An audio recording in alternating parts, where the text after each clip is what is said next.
And we are into game one of our first series of the day for North America. We've got CHlMl over here versus Toxic Peace, and I think this is going to be a fun matchup, even an Anka in this one.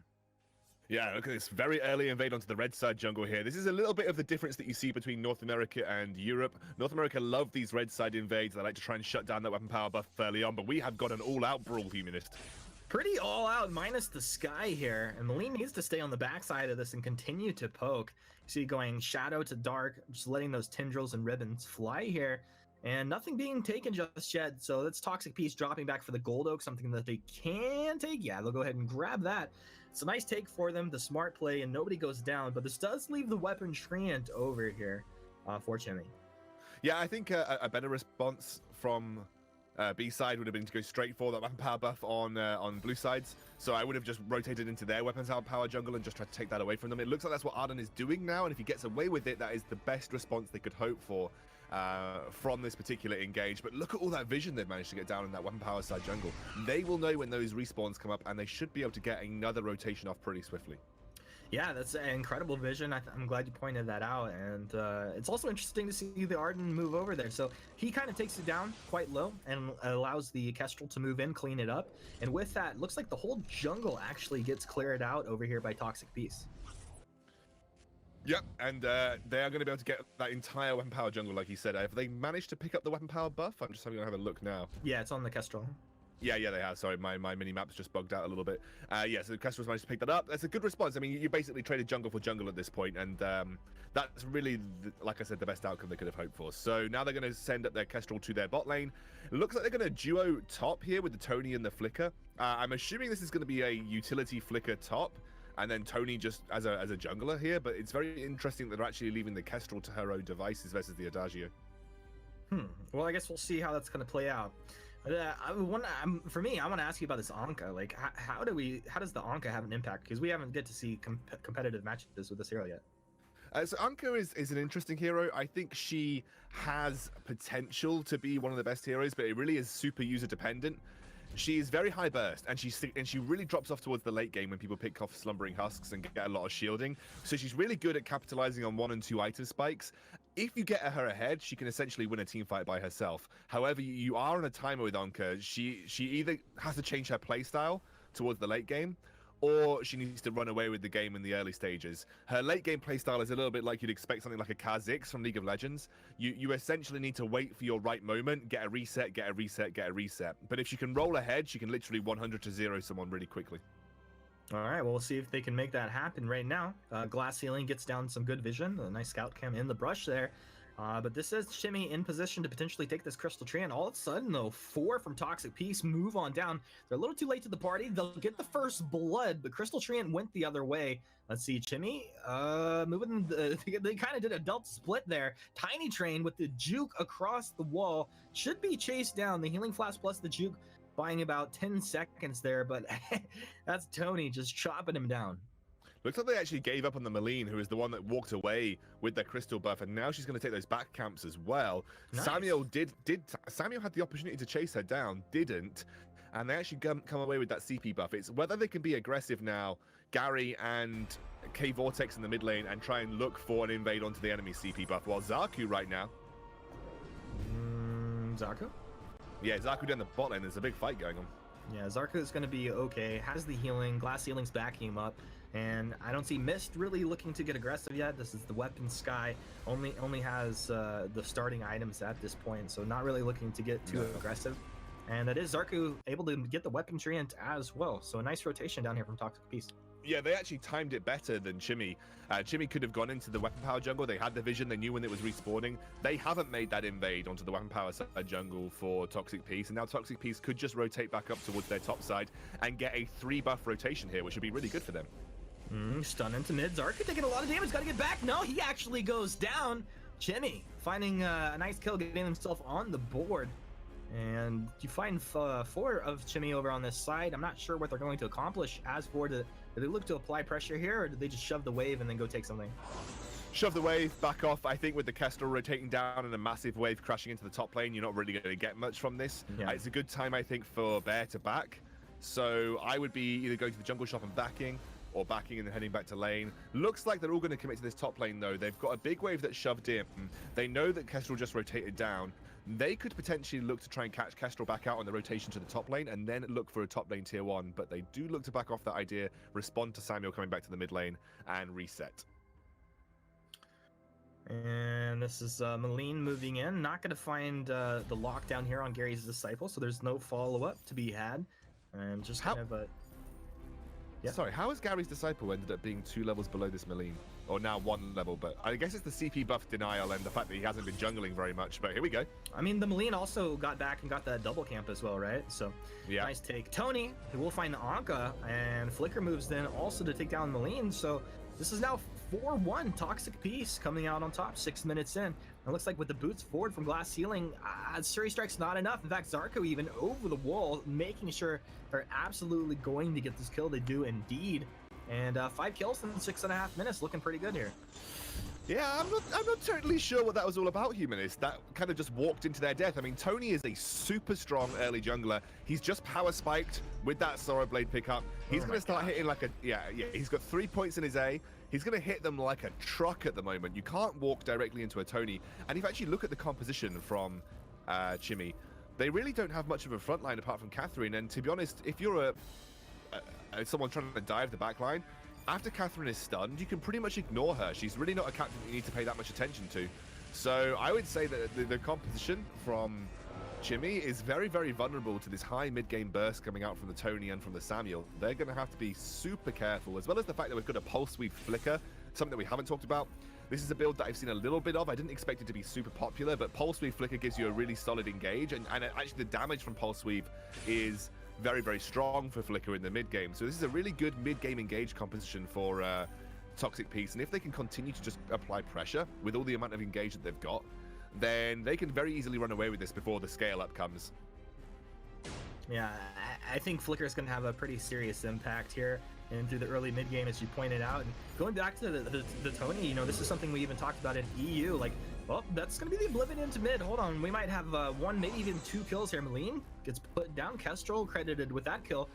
Kiaka chopped down. That's the Tony. And that's going back to the point we were making. Like, you have these fairly squishy heroes and you have high burst damage. Pretty easy to get these kills. Yeah, Tony actually diving very heavily there. Has to be careful. Tiny Train moves in, though. This looks like it could have been I mean, honestly, it felt like a mistake. It felt like he could have moved in and tried to get the kill, but maybe caught by surprise, moves back, or the call was made to move down into bottom and try to take the Sky out. Yeah, Sky has to be very careful. Taunted up here, Zaku. He's in. This is another kill for Tony. He can get in range. Yeah, got it. But he falls to the turret. 534 damage, no big deal. Red buff transfer complete, though, Humanist. That's all we care about. Oh, look at this Anchor. Look at this Anchor as well. Really far behind. Farming not going too well in the jungle. Anchor is a super gold-dependent carry as well. This is why a lot of people in EU play her in the mid lane, and I'm sure a lot of people in America do too. She needs the gold to hit her power spikes quickly. Her Shatter Glass is her big first power spike. She needs that really around 6 to 7 minutes, and now it's almost 9, and she's still level 5 compared to the level 7 on Tony, and is massively behind in terms of item spikes.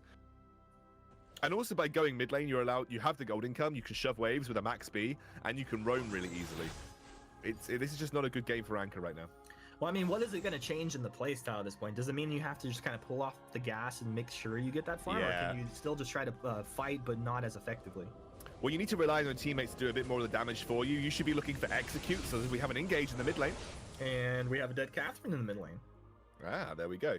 Yeah, it's, to be honest, it really needs to be the rest of the team, like Malene, looking to burst someone low enough so that... Oh, wait a second. There we go. Down. And weapon buff hits the deck. Dude, that is such a good combo between the Flicker and the Arden. With a hero like on the Anka getting caught out there, that's almost an instant death every time.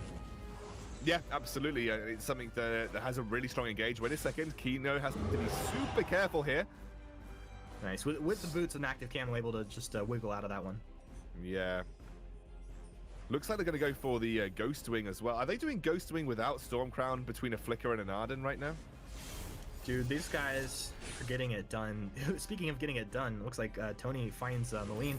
And then a bada boom knocking 2 back in mid here. But Tiny Train shows up. Gary Disciple dropping low. And that's going to be the kill coming through for Anka. So getting a little bit of work done. We'll get the kill. Down in bottom, Sky will take the turret.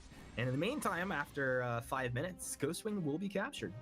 Yeah, if you don't have Storm Crown and you try to take that with an Arden and a Flicker, they are going to take that the slowest possible combo potentially in the world. That probably could have been like allocated to the Kestrel. The Flicker maybe could have gone mid lane. Kestrel and Arden could have done it, and actually Flicker would have had more impact in that mid lane engage. Anchor getting that kill right there is exactly the point that I wanted to make to you before we had all the action, by the way, Humanist. Anchor has to play Predator at this point in time. She literally has to sit there and wait for someone to get low. Here's an engage, though. They mooncloaked into the gauntlet on the opponent's side of the map. This is a really nice out the taunt back, keeping Catherine held in place, but it looks like the burst is going to come out here. It doesn't connect with a stun. Glass Ceiling trying to zone for his team. He'll get put down first. K-Vortex being chased down by Tiny Train. Tiny Train still not able to find the kill on the Arden. A little bit of wasted resources. Finally, they'll take down the Arden. Now, looks like Chimmy switching over to Zarku. Can Miss chase him down with Chimmy? Maybe if the root was landed, but looks like he's gone a little too far. What was that? Gotta be super careful now, though, Tony. Can't commit too much further. That was a bit of a messy team fight, though. Something, I wish I could get a replay of it, but it definitely felt like there was something zoning the Kestrel and the Samuel out of the fight, leaving Tony, Flicker, and Arden to their own devices, and they really don't have the damage. Wait a second, I think we just got another kill here. That's going to be Anka going down there. A nice kill for Toxic Peace to find itself up 13-5, 12 minutes in. Yeah, and you can see very close to getting the breaking point in the Kestrel. This is interesting. They are going to go for Black Claw. They don't have any vision from the enemy to be able to say that they're going for it, so the enemy might not want to contest. I think Catherine has now spied this out, though. Yeah, it's definitely spotted here, and you have Adagio quickly moving in here as well. Moline trying to poke from range. The best you can do is try to get that vision down. Bada Boom's going to reposition this fight. Tony's going to try and tank this up. Adagio right in the middle of things. Flicker taking it. Double kill. That damage stacked up quick, and it looks like they're going to lose another as this team just starts to fall apart. Well, Gary's Disciple is the only one to go down over here for Toxic Pete. Well, second, Glass Ceiling dropping low as well. Mist getting a little bit of work done here, but you're going to have to get back. Mist, that would have been the ace. Can't play it. Oh, one shot. Will not connect, and this means Black Cloud will be going over to Toxic Peace. Yeah, it was a very ambitious Black Claw attempt in the first place, but you know, when the enemy doesn't have vision in the area, you can sometimes sneak these big objectives that can swing the game, and that would have been more like solidifying the game here for Toxic Pieces. They look like the ones in control. The big killer was the two squishies. I think it was Moline and Adagio stuck right in the middle. They got rooted up, and Black Claw had a massive AoE piece of damage come down. That was spelled their doom. Not sure that this is a correct play here. Basically, they all backed off Black Claw. Now, there are two things you can do with Black Claw, Humanist. You can either follow Black Claw and use it as a sieging tool, or you can use the distraction of Black Claw to siege another lane. It looks like the team from Toxic Peace are a little bit split about how they wanted to achieve this, and they sent Kestrel to a side lane and sent two members to the mid. Yeah, I like it. They did a little bit of both, and they wind up getting two turrets there. They will lose Samuel on the back of that fight. Sky takes down Black Claw there. So this does feel like it's a moment for Team Jimmy to get a little bit of control on the map. Yeah. But what do they do? Well, that was a really good decisive play from them, because the split, it was, in my opinion, not a good split from Toxic Peace. Like, Kestrel is your main sieging tool. You either commit with her as a unit to a side lane, let the enemy deal with Black Claw, and then you can get a couple of turrets, maybe even an armory turret if you push hard enough. But they split everything off, trying to get the best of both worlds, and ended up with the best of neither. That's a big engage, though. That is just a dead Anka. Absolutely destroyed here. And Toxic Peace collapse on down. Blast Shimmer will land onto two. Is Catherine doing a good job on the front side of this fight, but the rest of his team is zoned out here because Tony's bada boom knocking Chimmy back into the lane. Ally getting chased down in the jungle. That's the Sky to fall. A little bit of time being bought by the Moline. Moline will be able to trade one for one down in the bottom lane. And actually an ace at the end of it as they're going to find the last kill onto Adagio as he's trying to squirt out towards the river. Toxic Peace taking a massive fight here. This is going to be Ghostwing as well. Really good capitalization there. An overcommit from the Anchor, especially at that bottom lane tier 2. She used her A, which is the best way for her to get onto a target to blow them up. she used that on the turret. Now, you can use that on the turret sometimes. If you're using that to get into position to land a B or use an ultimate to finish someone off to get a reset, using it on the turret is perfectly fine. In that situation, she basically isolated herself. No one was low enough for her to capitalize on, and it was just an awkward move, and it engaged the team fight in a way that Anka became useless immediately. A really good way to then take her down because she's isolated and she's already used her A, so her mobility is gone, and that was so easy for Toxic Peace to then take that fight like by storm. Absolutely. Catherine, once again on the front side of this fight. Oblivion puts 3 to sleep. You'll get woken up with a one-shot. And Catherine, one of the tankier ones on the front of that fight, and able to eat it up. Throws the blast streamer back the other way, but nothing to follow, so it's not a big deal. In the meantime, Glass Ceiling was able to take a turret down in the bottom lane. This Flicker's having a hell of a game here. Yeah, no, honestly, this Flicker has been, for me, the surprise. I actually picked up an Aftershock now, so he's got his own form of damage coming through too. That is sometimes what you see, it's called like Bruiser Flicker. And this is very much utility Bruiser Flicker coming out from Glass Ceiling. I've really enjoyed it. I think it's a pretty solid top lane pick from what I can see here. Works really nicely with the composition. Does look like Toxic Peace are committing without Flicker though, and this could be very, very scary. Yeah, committing without the Flicker at this point, and this seems a sketchy situation, but they're turning it around. They have the damage. They'll take down Anka to start. Adagio clipped with the one-shot, throws out the burst, but stunned up by the gauntlet. What a godly gauntlet here. I've never seen such a gauntlet, Scoundrel. And with that, they'll chase forward. They'll find the stun and the damage coming through. Tony takes that kill. Catherine will waddle away on just a sliver of health as the Black Claw lands on the map here. Flicker already moving to get into position. That was a 4 versus 5 skirmish. Oh, they're gonna get another one. They take 4 kills. They lose nobody. Toxic Peace putting on a performance here. Yeah, absolutely schooling them at the moment. It's not a competition from this point forward. I think Blacklaw should help them seal the deal.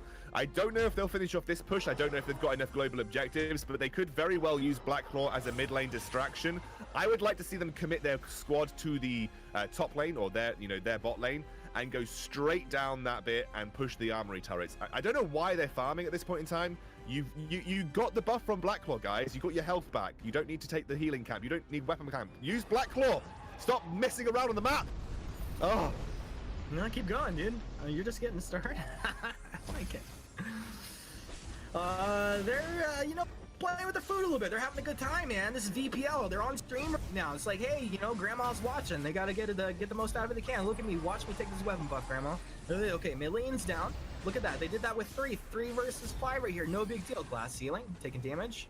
Bada boom will knock Kia back. That's not the target that they really wanted. It's about the tankiest one, but Kia surviving through this so far. Trash Talk will pull back. They're probably gonna lose the Catherine here. And this is Blacklaw has died, so they really didn't get much out of it, as you said. But they're really strong, right? So they don't need Blacklaw to win the game. They've also been one. They could play clean. Yeah, they could play clean. They could play clean. They're actually 1-3-1ing at the moment, which means they've got 2 split pushes going on, one of the Samuel and one with the Kestrel. Kestrel just needs to continue to apply pressure in this lane, whilst the rest of the team is pressuring elsewhere. They look like they're going to go for Ghostwing now. Obviously, no contest coming through from our blue squad, CHlMl, but I want to see them go directly to that bot lane, allow Kestrel to push the top lane, split pressure across the map, and make it very difficult for CHlMl to deal with. All right, well, CHlMl, this feels like a desperate situation. Kestrel is huge. It feels like if CHlML's going to get something done, it's going to come on the back of the Sky, getting some nice quick breaking point stacks, and then getting on to one of the squishier targets, being the Samuel or the Kestrel. But it's going to be incredibly hard for him to do that. I think one of the only ways I can see CHlML coming back into this is they've now got a sort of a decent mid-game anchor build, but here's an engage. There's the engage, a nice gauntlet down. Mr. Phoenix winds up for the verse, but it's blocked off. Won't be connecting on any stuns. Maline trying to dodge the damage and dip back. They'll lose the Catherine. They're also going to lose Anka as well. Bada boom disrupting the fight. There goes the Sky, and there go your hopes at game 1. Mr. Phoenix drops back. CHlML as well, but Gary's Disciple, Omega Lol. Look, he's just 1v2ing in your base. You got a turret. You got the Vein Crystal hammering down on him. He does not care, making the plays. This is going to be Toxic Peace up 33-10, 20 minutes in. They'll close this one out with the clean ace right at the end. And looking very good here in game 1. Yeah, I think they had a really good composition. They executed really well. They dealt with the invade at the start super well. Went into the enemy weapon power buff and took that away. And then obviously used this kind of utility flicker super nicely, Humanist. Honestly, outclassed at this point.